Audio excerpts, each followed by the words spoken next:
बिस्मिल्लाहिर्रहमानिर्रहीम। आज की बात में शोबिस से एक शख्सियत हैं, उसका ज़िक्र करेंगे और उसके अंदर हमारे लिए क्या सबक है, क्या मोटिवेशन है, आज उसका ज़िक्र है।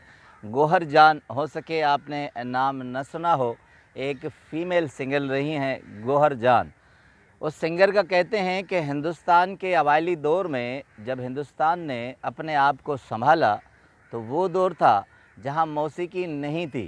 तो इब्तदाई दिनों में कहते हैं कि हिंदुस्तान में बड़ा उनका मलका था। गौहर जान एक ऐसी शख्सियत थी जिन्होंने अपने आप को शख्सी तौर पर ढाला और अपने सुरों से पूरे इंटरनेशनल तौर पर अपने आप को मनवाया। कहते हैं गौहर जान को सबसे पहला मलका हासिल ये है कि वो इंडिया की या दुनिया की कह लें कि पहली इंटरनेशनल स्टार थी। यानी इससे पहले कोई भी ऐसा गुलूकार या गुलूकारा नहीं थी जो इंटरनेशनली तौर पर रिकॉग्नाइज हो सकें। 1873 में जन्म लेने वाली कलकत्ता में कहलाती थी गौहर जान कलकत्ते वाली। गौहर जान कलकत्ते वाली ने अपने सुरों से इस तरह मैसूर किया कि कहते हैं कैसे ग्रामाफोन गर्ल कहा जाता है। जब इंग्लैंड में ग्रामाफोन ईजाद हुआ तो सबसे पहली आवाज़ इस गौहर जान की थी जिसमें वो रिकॉर्ड की गई थी। कहते हैं जब ये ग्रामाफोन ईजाद हुआ तो वो ब्लैक कलर का, काले रंग का होता था, तो उसे तवा कहा जाता था। तो लोग उसे पसंद नहीं करते थे, एक नई चीज़ थी।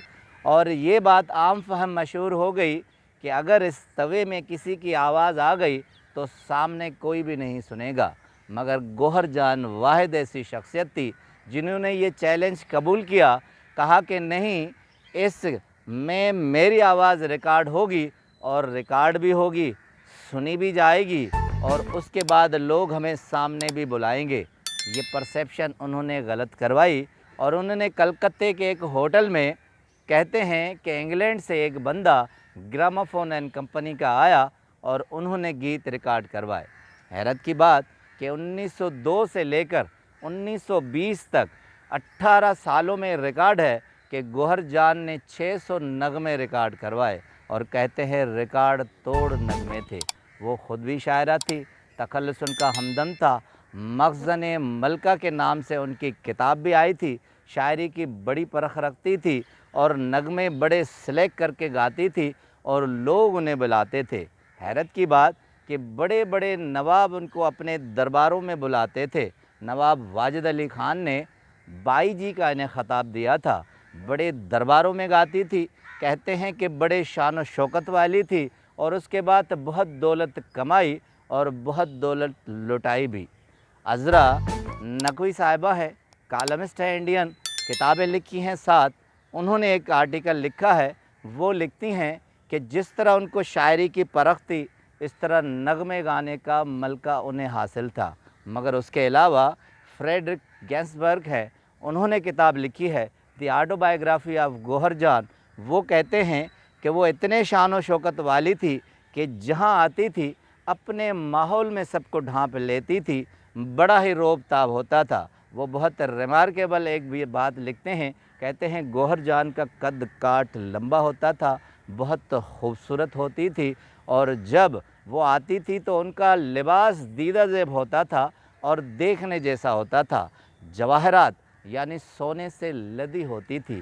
पहला गाना जब उन्होंने रिकॉर्ड करवाया था तो कहती हैं उन्होंने उस वक्त 3000 लिए थे जब 20 रुपये तोला सोना हुआ करता था। इतनी बड़ी रकम इंग्लैंड की कंपनी ने उन्हें देने पर राज़ी कर लिया। पहली रिकॉर्डिंग जब कलकत्ता के होटल में हुई, उस एक होटल को स्टूडियो बनाया गया और उसके 2 नगमे रिकॉर्ड किए गए। तो कहते हैं कि वो जब शाही बग्गी से उतरी थी तो उनका लिबास और जेवर देखने जैसा था। बड़ी अहम बात गैंसबर्ग कहते हैं कि वो एक मर्तबा कोई लिबास पहन लेती थी या जेवर पहन लेती थी तो उसके बाद वो दोबारा नहीं पहनती थी। आपको ये बात बताऊं कि यही अदा नूरजहान हमारी मैडम ने की थी। वो एक मर्तबा लिबास पहनती थी, दोबारा नहीं पहनती थी। ये बात उन्होंने गौहर जान से सीखी थी। कहते हैं कि गौहर जान की अदा ऐसी थी कि वो बड़ी सखी भी हुआ करती थी। उन्होंने, कहते हैं, एक मर्तबा अपनी बिल्ली के जब बच्चे हुए थे तो बड़ी शानदार दावत का एहतमाम किया था और उस वक्त 20,000 का ख़र्चा उस वक्त दावत में किया था। उसके अलावा उनकी खुसूसियात न सिर्फ़ उर्दू में उन्होंने गाया, हिंदी में गाया, तुर्की में गाया, उसके अलावा फ़ारसी में गाया, अरबी में गाया, कच्ची ज़बान में गाया और कहते हैं हद ये है कि पश्तो ज़बान में भी गाया। बचपन से अपने आप को उन्होंने ढाला, अपनी माँ से ज़बानें सीखी और अदब व अखलाक सीखा। उसके अलावा कहते हैं कि उन्हें उठने, बैठने और बात करने का बड़ा सलीका होता था। बड़े बड़े नवाब गाना जिस शौक़ से सुनते थे उसी शौक़ से उनसे बातें करते थे। उनके बात करने का अंदाज़ गैंसबर्ग लिखते हैं कि ऐसा होता था कि हम उर्दू नहीं समझते थे मगर हम ये समझते थे कि वो बात करती जाएं और हम उनको सुनते जाएं।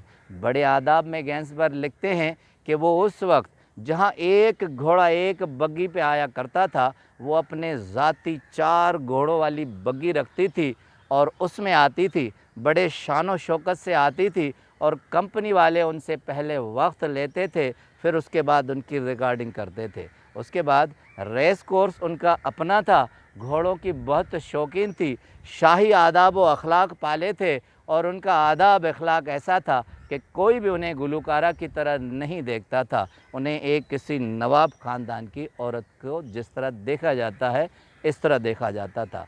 अब आते हैं एक दिलचस्प पहलू पे कि अकबर इलाहाबादी उस वक्त के शायर, उनकी बड़ी मद्दाह थी और उनसे मिलने का उन्हें बहुत इश्तियाक था। कहते हैं अकबर इलाहाबादी से जब मुलाकात की गई तो अकबर इलाहाबादी ने एक शेर कहा था कि जब वो सामने बैठी थी, कहा था कि नहीं है कोई मद्दे मुकाबिल गोहर के सिवा, सिर्फ़ अल्लाह ने सब कुछ दिया है शोहर के सिवा।